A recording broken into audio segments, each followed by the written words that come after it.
What's up and welcome into Week 4 of Friday Night Hits. I'm Mark Whiteman. Thanks as always for joining us. This season flying on by, and our game of the week tonight, promising points. Two of the highest scoring outfits in the state. Powdersville at home hosting Hillcrest in a matchup of 4-0 teams. It's our Sparrow Financial Game of the Week. Julia Morris with all the action. Hillcrest and Powdersville have two of the best offenses in the state. Both teams entered this matchup averaging more than 40 points a game. Hillcrest is up 10-0 at the end of the first quarter. Early in the second, Powdersville gets on the board. Eli Hudgens airing it out to Kyle Rice, who makes an unbelievable catch. Patriots make the two-point conversion after the touchdown, so it's a 10-8 game. Hillcrest answering on its next possession. Bennett Judy connects with Thomas Stanley. Stanley dives in for a score. Rams are up 17-8, but Powdersville punching back. Check out this play. Thomas Williams, one of the most exciting players to watch in the upstate. He dodges defenders and runs in for 6. Patriots back within 2. And in the final seconds before halftime, Hudgens airs it out to Williams, who jumps up and makes a fantastic catch for a 45-yard score. Unreal play there. Powdersville's up 22-17 at halftime. The Rams come out with some fire after the break. They score 2 touchdowns in the third quarter, including that one with Judy throwing a beautiful pass to Avery McFadden. Powdersville does make it a 2-point game late in the fourth, but Hillcrest gets a critical first down in the final seconds, and the Rams hold on to win 37-35. That's why we're here, to see if we're winners and if we can compete with a bunch of winners. And Coach Muster does a great job, and I couldn't be prouder right now. Powdersville plays BHP in its next game. Hillcrest hosts Wren next Friday. At Powdersville High School, I'm Julia Morris, WYFF News 4 Sports.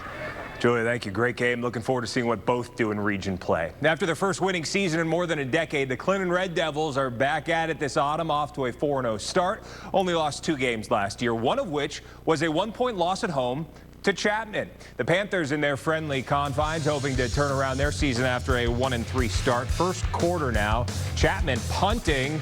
Clinton's Bryson James, he takes down the punter, and that's going to set up a 5-yard touchdown run by Jay-Sean Copeland into the end zone, and Clinton's on the board, 7-0 Red Devils. Later in the first quarter, after a Chapman punt, Clinton's Jay-Sean Copeland, well, he is back at it again, 34 yards down the sideline for another Red Devil score. They go up 14-0 and go on to beat Chapman 49-19. 2 teams better than their record at 1-3. Riverside at Spartanburg. Warriors 3 losses, all by a touchdown. Vikings have had a brutal schedule to start, but finding some momentum in recent weeks. Raheem Jeter, Kamari Cunningham on the goal line fade. 7-0 now. Spartanburg still in the first quarter.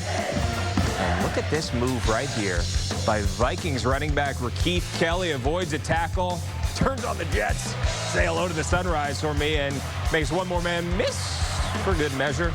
14-0 Spartanburg. Now it's 14-2 after a Riverside safety. The Warriors offense getting going. Rob Sanders to Caden Cosby. That connection so good for the Warriors. They do it again. They would cut the lead to 5, but it's all Spartanburg from there. The Vikings with a win, 59-25.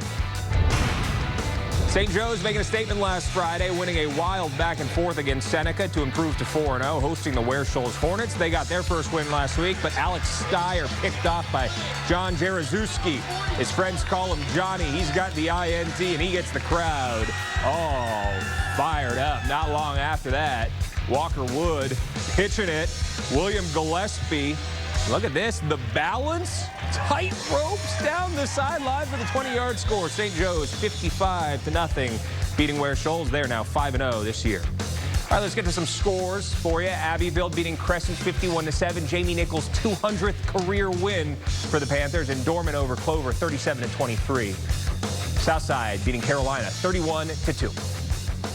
The Greenville JL-Man rivalry renewed tonight, the 54th meeting between schools. Red Raiders have won 7 straight over the Patriots. This was a fun game in the first half. Greenville dropped 70 in their first win of the season last week. Pats off to their best start in more than a decade. This was an incredible environment. This is what high school football is all about. The crowd was juice. Second quarter, Raiders up 7-6. Man going on 4th and 10. Ethan Anderson intercepted by Keyshawn Robinson. Look at that by the senior right there. But the Patriots pinning their ears back and making a play defensively. Bryson Drummond, watch your 6. Mookie Bennett.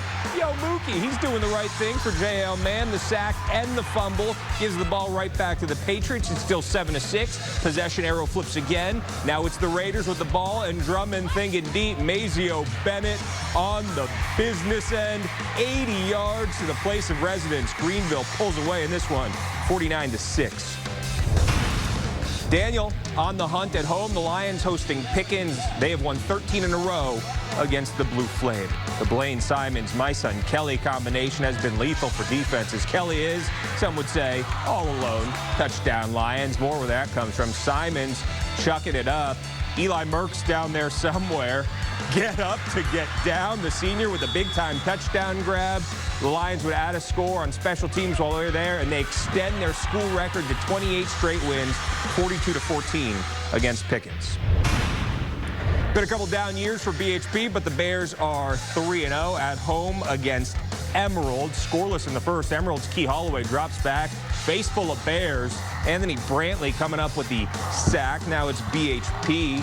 They've got the ball. A.J. Pendleton, he is looking, but he's finding Emerald's John Flemings. He's taking it back. Doesn't get into the end zone. Emerald can't capitalize. And then the Bears, well, they finally get moving. Pendleton, I'll do it myself. Calling his number. BHP's got the lead, 35-6. They beat Emerald on this Friday night. Back to the boards, Chesterfield beating Blacksburg 54-26. Broome over Berea 39-7. Pendleton over Fountain Inn 43-7. Long ride for TL Hanna tonight, heading down to Greenwood for their first meeting with the Eagles since 2019. We said Sky 4 to Greenwood, the chopper over J.W. Babb Stadium. Scoreless in the opening minutes. That double wing offense deadly per usual. Kenny Fretwell creating space. He's got a radius to roam through. He takes it all the way down to the 2-yard line. If you get down there, you might as well finish the mission. Fretwell in for 6. Hanna's on the board. And the Yellow Jackets doing their thing in this one. Josh Donald making some moves. Big chunk gainer there. It's TL Hanna going on to get the 31-14 win over Greenwood. Homecoming at Travelers Rest. Hey, we know them. Nigel Robertson's son Ethan on the homecoming court. Nigel and his wife Trisha there with Ethan. Lovely moment for the family. Here come the Bulldogs, but it's Eastside making all the highlights while we were there. Calvin Banks, big gainer right here coming right at you. And he was making some moves for Eastside. Just a few plays later, it's working. Give it back to Banks and miss him with that. A 26-yard touchdown. Eagles go up by 7. TR just camera shy because after we leave, they start to rally and they go on to get the 35-28 win over Eastside. All right, we're taking a quick timeout. Halftime of Friday Night Hits. More football ahead, including Malden at Westside and Burns at Wren, which is where we find Wren head coach Jeff Tate for Eric Mitchell Real Estate mic'd up.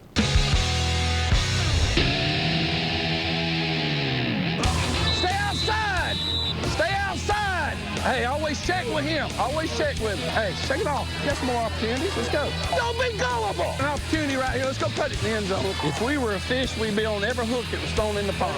Look at 2nd and 10. We got 2 more downs if we need it. If you block this up right, my man can hit that hole. I can tell you what we'll be doing here in a minute.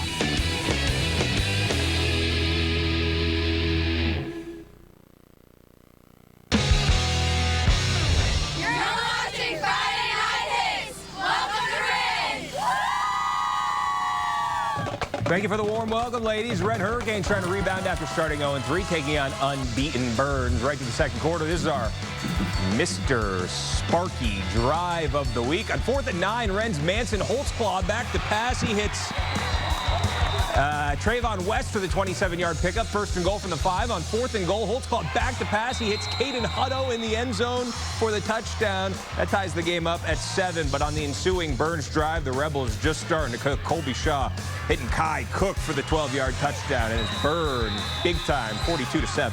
All right, welcome back to Friday Night Hits. The second half is where winners are made, so let's finish strong tonight. Greer at home hosting Boiling Springs. Beautiful night all over the upstate. Where is the party? The party's over here. Bulldogs up 20-19 in the 4th one.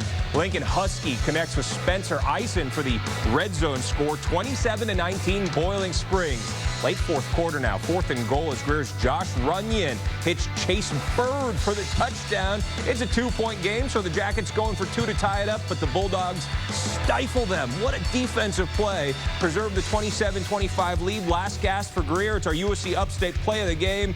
Play of the week. Runyon's pass is intercepted by Spencer Eisen. Boiling Springs goes into Greer, beats the Yellow Jackets 27-25. Gaffney up in Rock Hill, the defending 5A champs. Non-region schedule full of heavyweights tonight. No different at Northwestern. Second quarter. Grayson Loftus, he's doing his thing. Drops back, connects with Drew Medley for the touchdown. Gaffney, they get going here, and they go on to beat Northwestern 28-7. Here comes Gaffney as things starting to pick up for this team this year. Homecoming at Wade Hampton. Generals and Blue Ridge, both 2-2. Blue Ridge ball, 0s on the board. Tucker Massey hits Hayden Brown. He's diving for the end zone. He's there. Blue Ridge takes the early lead, but here comes Wade Hampton. What a season the Generals are starting to have. Nigel Brewster, he's having a great year. Good run to keep the chains moving. Wade Hampton just getting started in this game. Then it's Cooper Tankersley finding Thomas Combs for the Generals touchdown. And they're winners tonight, 35-25. Back to the scores quickly. Walhalla over Palmetto, 32-22. Lawrence beating Union County, 44-14. Landrum getting a 56-20 win. Batesburg, Leesville, 16-14 over Newberry. And it's Christchurch, 73-0 over Calhoun Falls. Woodruff beating Chesney, 49-24. Westside has won 2 in a row, totaling more than 500 yards of offense last week against Abbeville, with Malden coming to town tonight. First meeting between these two since 2016. A lot of push-ups for the Westside faithful, leading 21-7 in the 3rd. Cutter Woods to Josh Williams. He's breaking a tackle. He's taking it 50 yards to the doorstep. Look at him go. And look at Westside go in this game as they go on to get a big-time win over Malden, 34-7. We're going streaking. Woodmont's won 3 in a row, easily the last 2. Wildcats have taken 3 of their last 4 games against the Green Wave. Woodmont's Trey Broughton scores on a short touchdown run. Woodmont gets the first score of the game.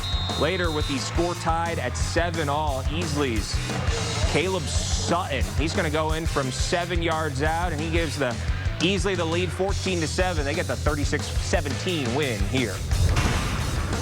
All right, last game of the night. Down in Dixie, the Hornets have McCormick second half. Chiefs up 14-0 with the ball. Marquise Stevens gets out of trouble, connects with Morton Kenyon for the touchdown. McCormick, the 27-0 win over Dixie. That's it, and that's all. Week 4 Friday Night Hits is in the books for our entire hardworking crew. Thanks for joining us. Have a great weekend.